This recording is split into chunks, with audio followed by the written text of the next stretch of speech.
If you're planning to buy a new home, there's one question that will make or break your entire move. Should you sell your current home first or buy the next one and just hope it all works out? Get this decision wrong and you could end up stuck with 2 mortgages or no home at all. But get it right and you'll buy smarter, negotiate better, and move with confidence. Let's talk strategy. This market is very different. You've probably noticed homes are sitting a little longer. Some sellers are cutting price. Mortgage rates are bouncing around week to week. So if you're thinking about upgrading your home or even downsizing, you're probably wondering this: do I sell my home first and then go shopping? Or do I find the next place first and then figure out how to sell it? This is a question isn't just about convenience. It's about control. It's about clarity. And in today's market, the smartest move is to sell first, then buy. Let me show you why. Here's what most people do. They fall in love with the next house first. Then they scramble to list their current one. And that's when the panic starts. Because suddenly they're writing a contingent offer that sellers won't take seriously. They're racing against the clock to sell fast. And they're praying the numbers all work out. Does this sound familiar? This isn't the strategy. It's stress.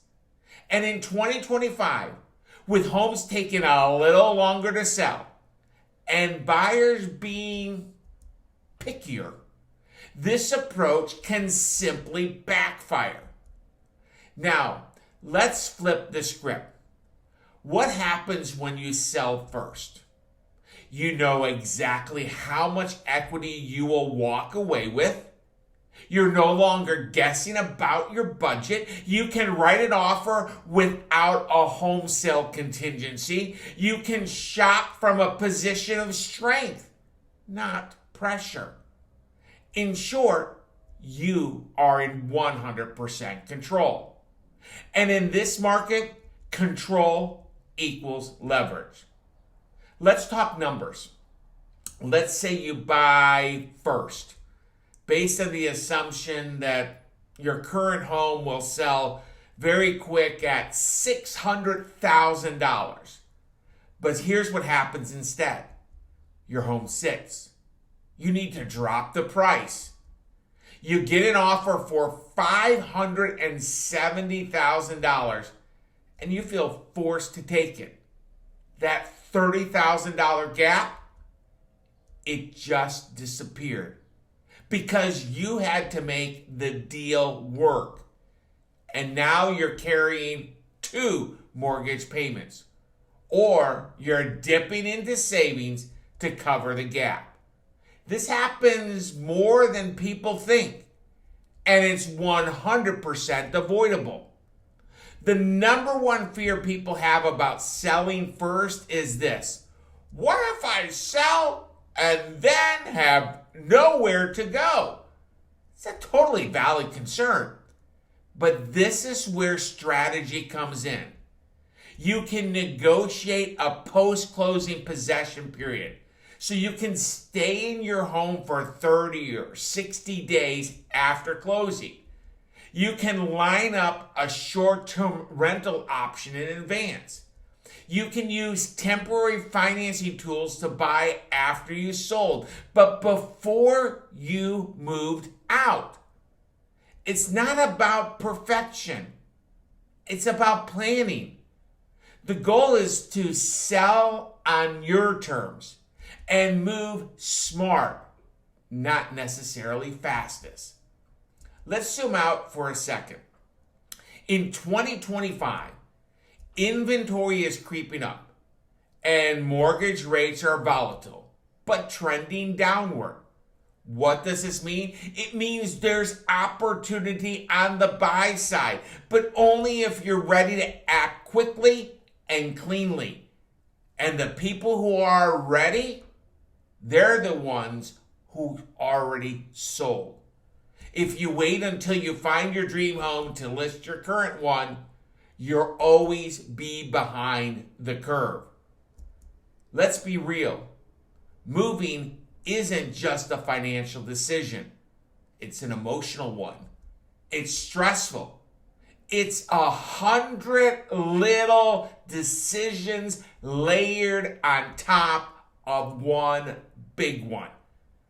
And when you don't know how much your home will sell for, when you don't know how long it will take, when you're making assumptions instead of decisions, that stress multiplies. But when you sell first, you know your numbers. You understand your budget. You have options, not just reactions. You buy better when you sell first, period. This isn't for one type of home buyer. Maybe you're moving up. Maybe you're downsizing. Oh, by the way, remember this, downsizing doesn't mean downgrading. Maybe you're relocating for a new job or a life event. If you already own a home and plan to buy another, the strategy should be your starting point. It doesn't mean you have to move twice. It doesn't mean you'll be living out of a suitcase. It means you're making intentional moves, not reactive ones. And that's how you protect your equity and your sanity too. Here's the game plan. I recommend to every client, get clarity on your numbers. Don't guess. Know your home's value, net proceeds, and buying power with a strategic pre-approval, not just a pre-qual is key. Prep your home to sell early, even if you're not ready to list tomorrow. Start now. Staging. It is easier to, pause than to play catch up. Then time the transition. Rent back. Flexible closing dates. Short-term options. We'll build the bridge before we jump. And remember, surround yourself with the right team. Not just a real estate agent, not just a lender. You need a fiduciary-minded team who sees the full picture and puts your goals above everything. If this gives you a fresh perspective, make sure to like this video, subscribe, and hit that bell. I drop new strategic first contents very frequently that is designed to help you move smarter, not just faster. If you got questions, drop them in the comments and I'll answer them personally. Or if you prefer, I invite you to call me directly. My name is Kevin Martini, and I'm not just a mortgage loan officer. I'm a certified mortgage advisor that takes a fiduciary approach, and that means your best interests are my only interest.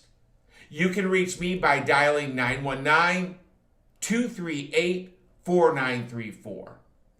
In closing, if you're thinking about selling and buying in the next 3 to 12 months, let's talk now. Before you make the move, click the link in the description to book your complimentary and confidential strategy session.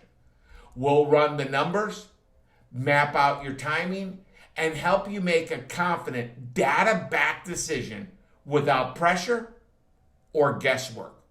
Because in 2025, the best moves don't come from perfect timing. They come from smart strategy. And selling first, done right, is one of the smartest strategies there is.